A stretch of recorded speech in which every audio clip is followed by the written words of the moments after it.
Armada Kickoff is brought to you by Community First Credit Union, Winn-Dixie, Baptist Health, and Bowden Eye and Associates. Hello and welcome into Armada Kickoff. We're coming off the first victory of the season for the Armada, and Tony Meola and company will be going for their first road victory in club history this week. We'll hear from the head coach and some of the players straight ahead. And we learn about the whirlwind journey Kevon George took that brought him to Jacksonville to be an Armada player. Plus, Bob Veal in Bob's Boot Room, David Hayes and Andy Kidd will join us on the Analyst Roundtable. But let's start with the home opener and 3 points against a new rival. With Miami FC now joining the NASL, there are 4 teams in the state of Florida. This is the NASL hotbed, and the rivalries only figure to get hotter. And for the first time, Jacksonville and Miami went at it in the NASL regular season. To the home opener, we go. Squid Vicious taking in the regular season action for the first time this year. Tony Meola looking for his first NASL regular season win as a head coach. Early stages look like Miami might go up 1-0, but look at the play by Miguel Gallardo coming off his line, keeping it a 0-0 contest. A couple of minutes later, another opportunity for Miami FC on a ball in the box. Dario Spitanic, who has scored in the first 2 matches of the season, heads this one in, but the offside flag was up. Goal was disallowed, and we remain 0-0. I want to show you a couple of shots here by Mishak Jerome. First on a free kick. Look at this absolute heat-seeking missile. Gets knocked away by Daniel Vega. Here's one running onto it from about 35 yards out. Almost got it past the goalkeeper. Just a hammer from Mishak. But then, well, if Mishak can do it, so can Junior Sandoval. Look at Sandoval from distance. Hits the riser, upper 90. That is a beauty. Gives the Armada a 1-0 lead. And just as he did against Miami FC in the preseason, Sandoval scores against Miami FC in the regular season. Armada have the edge 20 minutes in. Then just a couple of minutes later, look at this opportunity again in the box for Miami FC, and Spitanic heads this one in. The offside flag stayed down this time as the game went level at 1. But take a closer look here. This was very close to another offside call. You can see a couple of Miami players very close to the line, but the goal would stand. So would this one. Pascal Million finding a little room in the box and sneaks it under Daniel Vega. It is a 2-1 Armada lead. Pascal, his first goal and first flip of the season, puts him tied with Keita for the most goals in Armada history. The Haitian international finding just enough room and sending it through for the Armada 2-1 lead in the first half. Second half, there were some chances for Miami. They hit the post a couple of times. And then this one, Jaime Chavez, but the offside flag was up there. Second goal disallowed because of an offside. And Miguel Gallardo rising to the occasion in the final minutes, covering things up. The Armada's first victory of the season, 2-1 over Miami FC. Pretty, first of all, I want to, say, good job to everybody, every team. We work hard for this, you know what I mean? So it's not how we want to play. The best thing is the coach said before the game, the 3 points is what's matter, you know what I mean? So we need that, and, we got it, get it done. So now we just try to focus on next week. We got the win that we were looking for, especially at home. We got to take care of our house.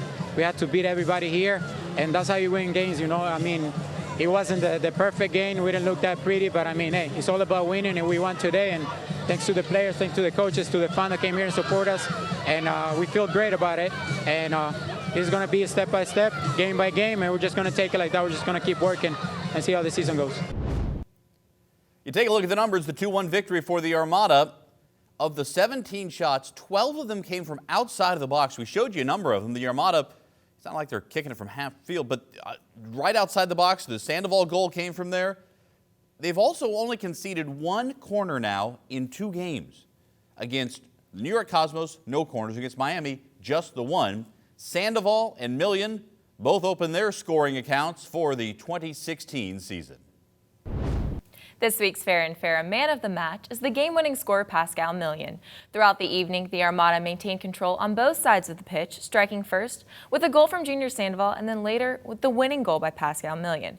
Pascal, who's a natural forward, took a slightly different role playing attacking mid, but that didn't stop the goal scorer from finding the back of the net in the 36th minute.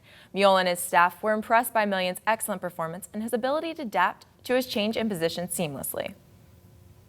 Players that you can switch around, and we're going to be very strong. We saw a lot of different players, a lot of different lineups. All right, thank you, Ashley. The Analyst Roundtable, first time around here, presented by Subway, of course. David Hayes and Andy Kidd. Tony Meola kind of deflected some of the praise on that first victory, but you know it had to mean something to him. What's it mean to get your first coaching win? Oh, I think it's huge. It's a confidence builder. Up until this point, you know, he thought that everything he was doing on the training ground would result in W's, but now he has validation that what he's doing is working. And so, you know, it gives you confidence to do more and build off of that. So, you know, while he'll downplay it, it's a huge win. Yeah, I mean, obviously it's important for him to get his first win out of the way, but for me, he's a seasoned vet. He's won, you know, everywhere he's gone. So it's going to come, it's going to be there, but there's a lot of work left to do. So, you know, while I understand what he's saying is, yes, it's great to get a first win, and he might toast with his friends afterwards, but he still knows that there's a big task at hand. Well, one of the things that certainly will help him in the future get more wins is the right foot of Meshack Jerome. Is there anything more fun to watch than Meshack on those free kicks and kicks from distance? Well, he can hit the covering off the ball. I mean, he can. It's very exciting. There's only a couple people in the world that, you know, create that excitement, and he's one of them. So I'm always it's always fun to see him. Yeah, when we picked up Meshack Jerome, the Armada, that, you know, we're getting this great center back, but I don't think anybody knew that he was going to be this weapon going forward on set pieces or getting to the attack and hitting a ball from 35 yards out. I would say the Armada need to use him more on set pieces. I mean, the crazy thing is that he's able not only to hit it, but he hits it on frame, which creates rebounds for Fondy and Pascal and those guys. So, yeah, I look for that to be a weapon going forward. Pretty much anything in the attacking half is now the Jerome zone. Exactly. Hit it. Guys, thanks a lot more for you coming up in just a bit. Armada midfielder Kevon George took an interesting route to get to the Armada. On his way to Israel to play for a team there, his ticket was denied in the airport in New York. Not knowing where he was going to play, he called one of his former assistant coaches at UCF, Mauricio Ruiz, and that's when he discovered there could be a spot for him here on the Armada. Within days, George was signed and starting. Ashlea Bullington has more. You can just see Kevon George getting more comfortable by the minute. Past few months has just been just looking for a team. I just wanted to just find a team and play. He would describe the experience as a whirlwind. In the 72 hours that took him from the New York airport expecting to go to Israel to Jacksonville on the field with the Armada. But it's an event that he's happy happened the way it did. It was actually easier than I expected.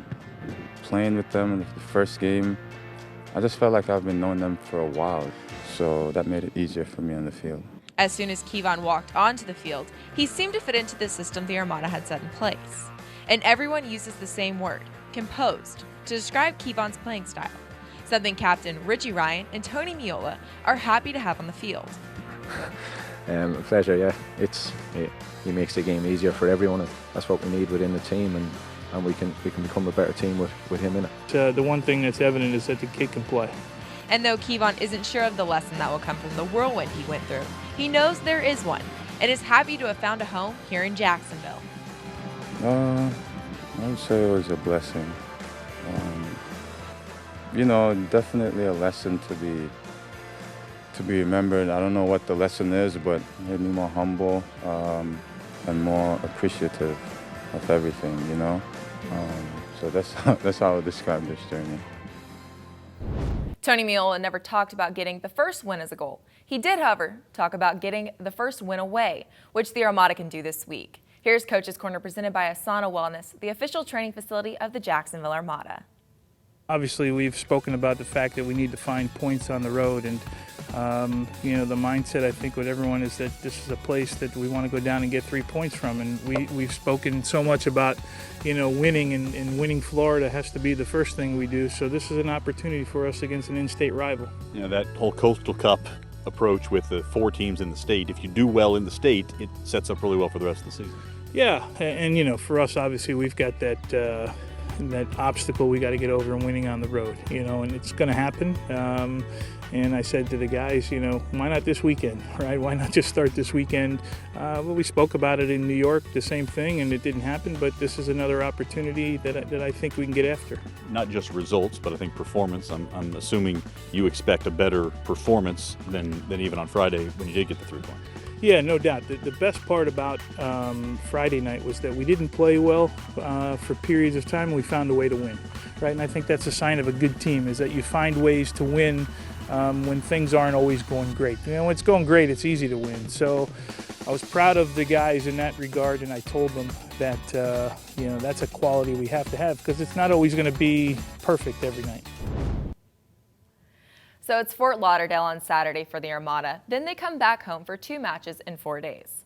On Wednesday, May 4th, the Armada take on FC Edmonton. This is Star Wars night, so bring your lightsaber and may the 4th be with you. Then a quick turnaround. Saturday, May 7th, the boys in blue host Rio OKC and a rematch of the preseason friendly played in March at Patton Park. You can see every match here on CW17. Pre-game coverage begins 30 minutes before kickoff. And if you haven't bought your tickets to our next home match, you can still buy single match tickets. They start at $18. Call 844-2-ARMADA or go to armadafc.com. Coming up, highlights of some amazing finishes in the 3rd week of the spring season. We'll go around the NASL. And we go into Bob's boot room with Bob Veal to see how well the Armada moved the ball in their match against Miami and how it helped lead to their scoring opportunities. Stick around, more Armada Kickoff when we return.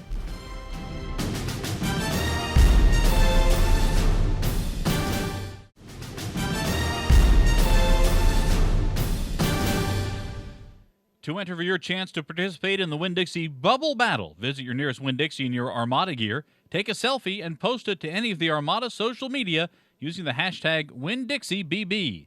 2 winners will be selected every Wednesday during a home match week. Assemble a team of 3, and you're ready for battle. 3 weeks into the spring season, and we have a new first-place team in the league. Let's go around the NASL, presented by Nike.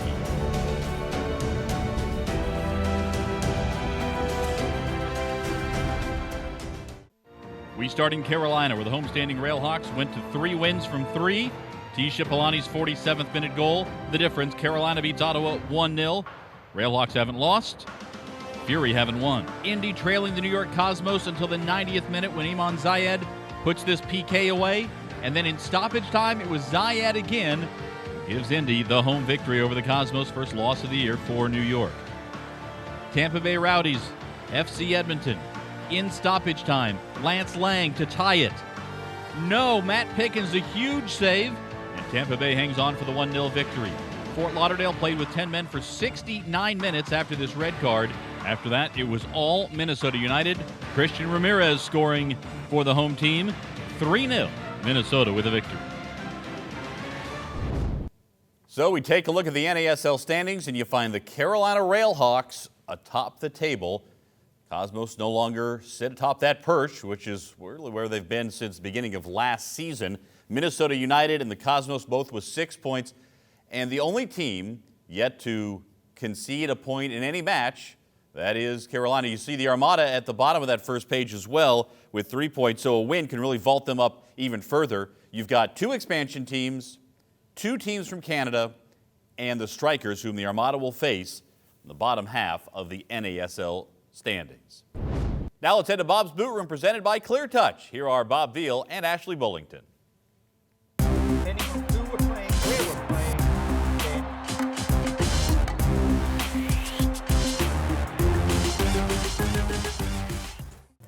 Thanks, Cole. Bob, great win for the Armada on Friday. What did you see from the game? Yeah, I'm going to itemize 2 plays, and that is the deep pressurizing their defense and transition from back to forward and putting their defense under pressure in certain circumstances. Let's look at the build-up for the first goal.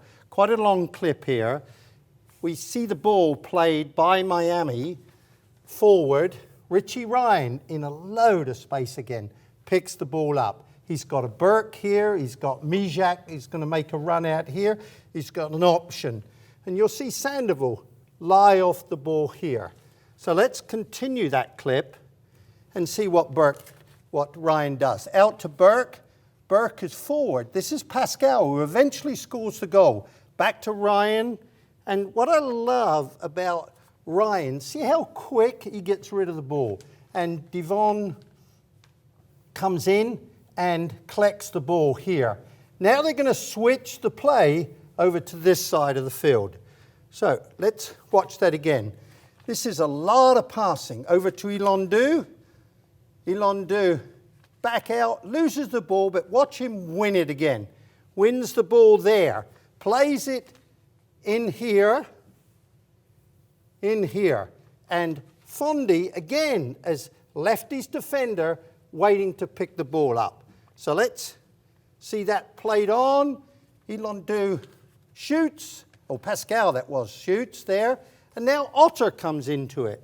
And Otter coming really wide on the sideline here, which gives loads of options into the middle. Now watch as the players move in the middle. Pascal, let's see how that goal was scored. Otter, good ball in, deflected there. Pascal, through quickly, shoots. Yes, goalkeeper error, but a pretty good goal. And let's look at the second clip. This is playing from the back. Long ball from Miguel, finds Ilondu up there. Nice little clip there. And what I like is the perseverance from Ilondu here. He almost loses the ball here, wins it back, and then plays it back. Nice ball back here to Pascal, playing in that number 8-10 position. Ball into Burke, no way forward, so Burke plays it back to George in this position. And there again, Ryan on the edge of the screen here in space, ready to receive the ball. And it was a great win for the guys on Friday. Well, thank you so much, Bob. Cole, back to you. Thanks, Ashley. Straight ahead, Andy Kidd and David Hayes rejoined us. We'll ask them who the best team in the world is right now and what they expect from Saturday's matchup in Fort Lauderdale. More Armada Kickoff right around the corner.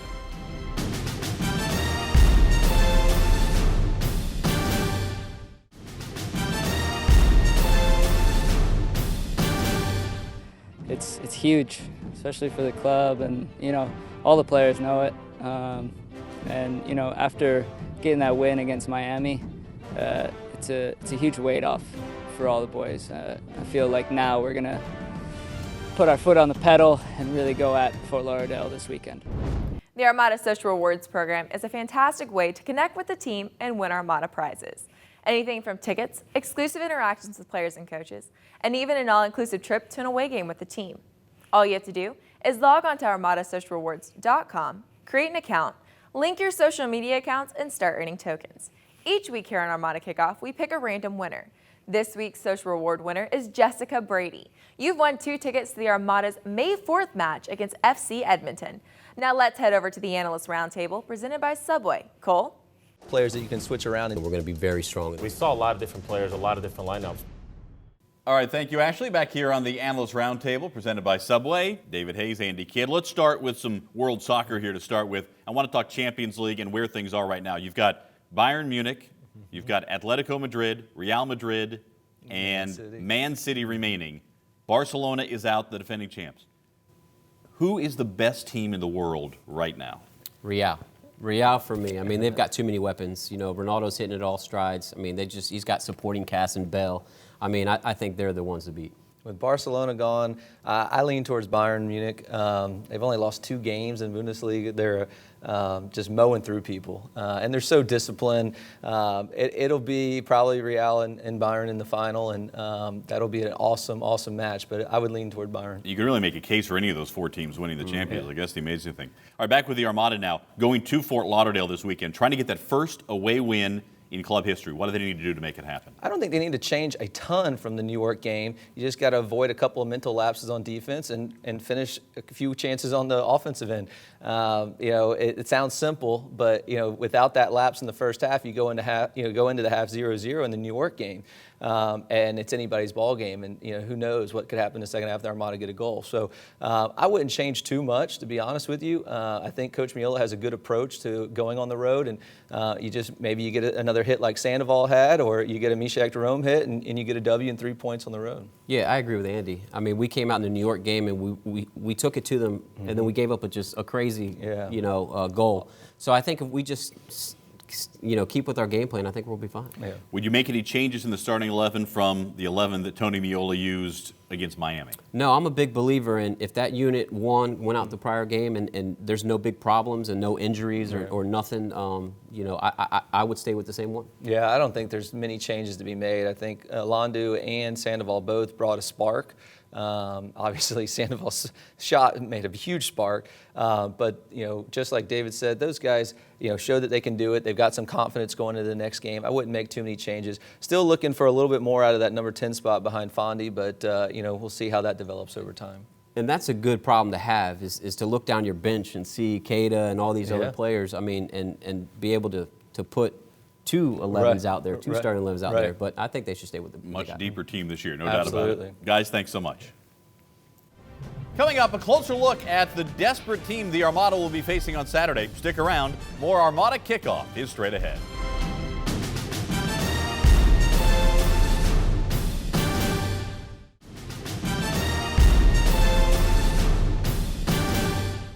Saturday, the Armada are in Fort Lauderdale to take on the Strikers for the first time this year. Last season, visits to South Florida were anything but hospitable, with the Armada losing both matches.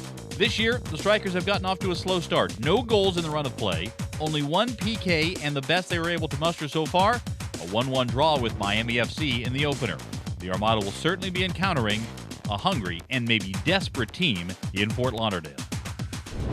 So Fort Lauderdale this weekend, and then the Armada come back home. They take on FC Edmonton Wednesday, May the 4th, 6:30 kickoff. And the Armada will be celebrating Star Wars night on May the 4th. All right, big announcements over the past week regarding youth soccer and the Armada, with both JFC and Ponte Vedra Soccer both coming under the Armada umbrella to help develop players through the system. More on that in the weeks to come. Remember, you can always get the latest on the Armada online at armadafc.com. On Sports Radio 930, we have the Armada Coaches Show featuring Tony Meola Mondays at 6, and the Armada Soccer Show Wednesday at 6 as well. Our coverage of the Armada and Fort Lauderdale Strikers starts at 6:30 Saturday evening. Thanks so much for joining us. I'm Cole Pepper. And I'm Ashlea Bullington. We leave you with a time-lapse of the home opener and our selfie montage. To get your picture and our rollout, tag all of your Armada-related pictures on social media with the hashtag ArmadaSelfie, and watch the end of Armada Kickoff or go to YouTube. We'll see you next time.